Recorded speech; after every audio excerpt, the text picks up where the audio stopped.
श्रीराम जय राम जय जय राम। पैशाच्या आसक्तीत राहू नये। कामवासना आणि पैसा ही दोन्ही परमार्थाला विघातक आहेत। पण मला जर कोणी विचारले की त्यातल्या त्यात जास्त घातक कोणते ते सांगा, तर मी सांगेन की पैसा हा त्यातल्या त्यात परमार्थाला जास्त हानिकारक आहे। पैसा हा भगवंताची निष्ठा फार कमी करतो। भगवंताने आपल्याला पैसा दिला आहे, तो आपण सत्पात्र आहोत म्हणून का दिला आहे? यासाठी भिकाऱ्याला पैसा देताना उगीच वाद घालू नये। तसे करणे म्हणजे काही न करण्याची बुद्धी होय। एखादा त्यागी मनुष्य सर्व देईल, पण स्व देणार नाही। स्व देऊन मग सर्व ठेवले तरी चालेल, पण सर्व देऊन स्व ठेवला तर ते मात्र चालणार नाही। म्हणजेच मी देतो ही भावना राहिली तर सर्वच देणे वाया जाते। मुख्य म्हणजे त्यातली वासना गेली पाहिजे, तर खरे सुख लागते। देह हा पाया धरून त्यावर इमारत बांधू लागलो तर इमारत पक्की कशी होणार? मी माझा देह म्हणतो, पण ताप येणे न येणे, इजा होणे न होणे हे आपल्या हातात आहे का?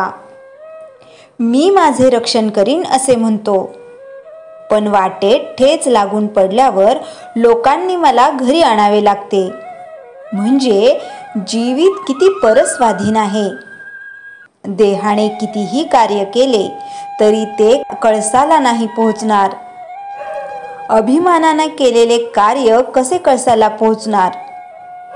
एक भगवत इच्छेने कार्य केले तरच ते शेवटाला जाते। समर्थांनी देहबुद्धी नष्ट करून रामाचे अधिष्ठान ठेवून कार्य केले, म्हणून त्यांना एवढे कार्य करता आले। जो भगवंताचा झाला त्याचेच कार्य पूर्ण झाले आणि त्यालाच खरे समाधान मिळाले। राजाच्या पोटी आलेले देखील भिकारी होऊन जातात। मग मी संपत्तीचा कुठे गर्व करावा? पैशाने प्रेमात बिघाड येतो आणि अगदी जवळचे नातेवाईक सुद्धा दूर होतात। मी खरे सांगतो, पैशाच्या आसक्तीत तुम्ही राहू नका। ही आसक्ती नाहीशी करण्याचा सोपा उपाय म्हणजे संत समागम हाच होय। आज खरे संतच कुठे आहेत असे आपण म्हणतो, पण आम्हाला संत भेटावा ही तळमळच खरी लागलेली नसते। संतात संतपणा दिसत नाही, याचे कारण आमच्यात तळमळ नाही। सत्ययुगात जो राम होता तोच आजही आहे, पण माझा भावच कमी झाला, त्याला काय करावे? संतांना आपण खोटेपणा देतो, पण माझा भाव शुद्ध नाही हे नाही जाणत। विषयात सुख आपल्या इच्छेप्रमाणे मिळत नाही, म्हणून आपण संतांकडे जातो। पण संतांना अर्पण करून घेण्याकरिता किती जण संतांकडे जातात? देवाकरिता देवाकडे जाणारे किती बरे निघतील। श्रीराम जय राम जय जय राम। चैतन्यवाणी। मनाने नेहमी मी रामाचा आहे ही भावना ठेवावी। श्रीराम जय राम जय जय राम। समर्थ शिष्या वेणा स्वामी। भाग 25। निश्चय होता मनीचा, भरवसा मनी रामाचा, क्षण जाणता अधिकाराचा, निभावणारा सद्गुरु समर्थ। आज वेणाबाई आनंदात होत्या। मनातील प्रश्न संपले होते। आपण अधाह्य, अछेद, अज, अमर असा आत्मा आहोत या नव्या ज्ञानाने तिची आत्मज्योत प्रज्वलित झाली होती। आनंदाच्या व प्रसन्नतेच्या रूपाने तिच्या शरीरावर ती प्रभा फाकली होती। स्वस्वरूपानु संधानातच ती घरी परतली। वेणाबाई घरी आल्यावर आपल्या जीवनाच्या प्याल्यात काय वाढून ठेवले आहे याची कल्पना असणार. सकाळी 5च्या सुमारास वेणाबाई घरात पोहोचल्या. त्यावेळी घरात गावातील 4-2 प्रतिष्ठित माणसे व गावातील नातलग येऊन बसले होते. आई वडील चिंतेत दिसत होते. घरात पाऊल टाकताच तिच्या आई वडिलांकडे पाहून एक गृहस्थ म्हणाले, "पाहिलं, पटली खात्री आमच्या म्हणण्याची. एवढे दिवस आम्ही रोज पाहतो आहोत ही तरणी ताठी पोरगी रात्रभर त्या गोसावड्याच्या सहवासात राहते. काय चाळे करत असेल कोण जाणे. आणि तुम्ही हे कौतुक उघड्या डोळ्यांनी पाहत आहात. अहो, जनाची नाही निदान मनाची तरी लाज बाळगावी ना.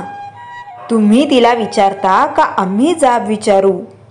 वेणा खाली मान घालून उभी होती. "कार्टे, बोल काहीतरी. काय करत होतीस रात्रभर तिथं?"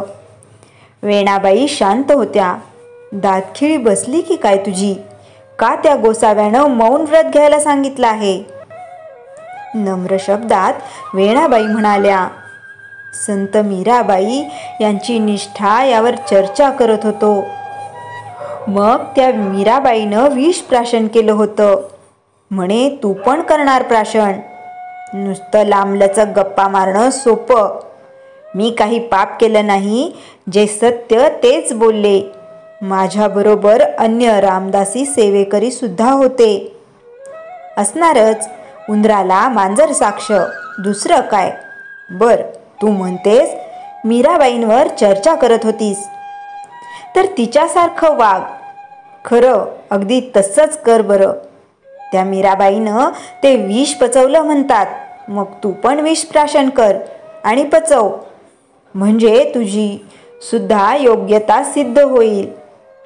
राधाबाईंना काही सुचत नव्हते. पोरीनं काय नवीनच चालवलं आहे. वेणा तशी नाही.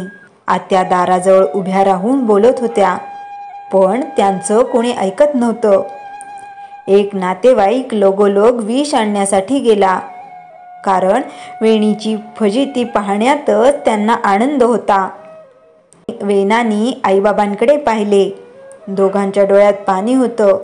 चेहऱ्यावर राग होता. पण शरमेनं नजर खाली गेली होती. काय होणार हे फक्त रामराया जाणणारा होता. देवाऱ्यातील रामपंचायतन सुद्धा शांत होतं. मारुतीरायांना आपल्या शिष्याचा कर्तृत्व दाखवायचं असावं. सारा वाडा कामधंदा सोडून आज सकाळी सगळे कामधंदे सोडून दारात हजर होता. झाडावर फुलं सुद्धा उमलली नव्हती. वेलींना फुलांना सुद्धा सुन्नपणाची लागण झाली होती. वेणाचे वडील खिन्न मनाने बसले. पहारीवर होते. पोरीला काय भोगावं लागतंय. समर्थ रामदास स्वामी माझे सद्गुरू आहेत. त्यांच्या उपदेशाने मी सावरलो. चित्त स्थिर झालं. मी त्यांना दोष देणार नाही आणि ते सुद्धा वेणाला वेडा वाकडा उपदेश करणार नाहीत. ते साक्षात मारुतीचे अवतार आहेत. छत्रपती शिवाजीराजे भोसले सुद्धा त्यांना सन्मान देतात. त्यांचा सल्ला घेतात. आणि माझ्या मनात हा विचार येणं हे महापापी लक्षण ठरेल. तेवढ्यात तो नातेवाईक विषाची बाटली घेऊन दारात हजर झाला. भाग 26. क्षण होता परीक्षेचा, महाकठीण समयाचा. महिमा वाढे रामरायाचा, भक्तिभाव वाढतसे. विषाची बाटली एका पेल्यात ओतली. काळं निळं जरब विषानं तो पेला सुद्धा कळकला. वेणाबाई देवघरात गेल्या. रामपंचायतनापाशी दिवा लावला. दुसरे तुळशीच्या जवळचे निरांजन वात लावून तुळशीच्या जवळ जाऊन ठेवलं. राधाबाईंचा जीव कासावीस झाला होता. आता ही काय करते आहे? तेवढ्यात एक जण ओरडला, "बास झाली नाटकं. आता ते विष लवकर प्राशन कर." "हो काका, करते." वेणाबाई शांत व नम्र स्वरात बोलत होत्या. ना कसला अहंकार, ना कसली भीती. मी काही चुकीचे कर्म केले नाही, त्यामुळे मला भीती नाही. त्या गोसाव्यानं फारच धीट केले असं म्हणताच वेणाबाई म्हणाल्या, दोष मला द्या, त्यामध्ये समर्थांना मध्ये आणू नका. वेणाबाईंनी विषाचा पेला रामाच्या समोर ठेवला, जणू नैवेद्यच दाखवला आणि पेला हातात घेतला. राधाबाईंनी वेणाला मिठी मारली. आत्यानं वेणीचे पाय धरले. नको ग बाई विष घेऊस, तुझ्या अगोदर आमच्या नरड्यात घोट घोट घाल, म्हणजे पुढचं पाहणं नको.